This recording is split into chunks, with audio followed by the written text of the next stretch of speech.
Hi guys, here with Michol Dalcourt from Institute of Motion. Just did a fantastic workshop with him today. A question came through this week on metabolic load, and Michol made a great point about the fact that it's not always about metabolic load when it comes to being efficient. We know that having a high oxygen demand, heart rate and so forth essentially is what metabolic loading is all about, but doesn't necessarily give you better results.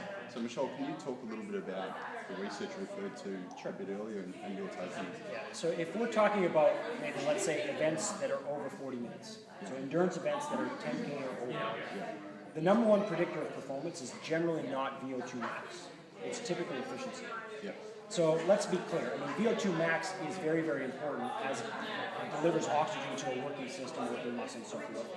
But at a certain point, if we're thinking about what creates efficiencies within the body, if we can start to run, let's say, if we can start to function where we're using less of the muscle and more of these other ancillary systems, we're actually saving energy with every step that we take, with every movement that we do.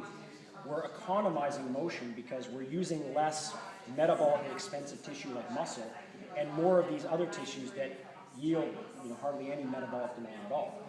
So the key question is, if we're thinking about running, for instance, do we want to have an approach where we keep graduating our VO2 levels up by putting in more mileage and more volume? Is there a law of diminishing returns? And in some cases, because of injury and just overreaching or overtraining, we could be in that zone of putting too much volume in. And we can back the mileage off and work on efficiencies, working on, let's say, collagen in the fascia, collagen in the skin, and these other systems that can actually take the onus away from the muscular system. And they can propel the body, move the body with very little metabolic demand. Yep. And so we've got to map this idea of oxygen delivery VO2 max with efficiency.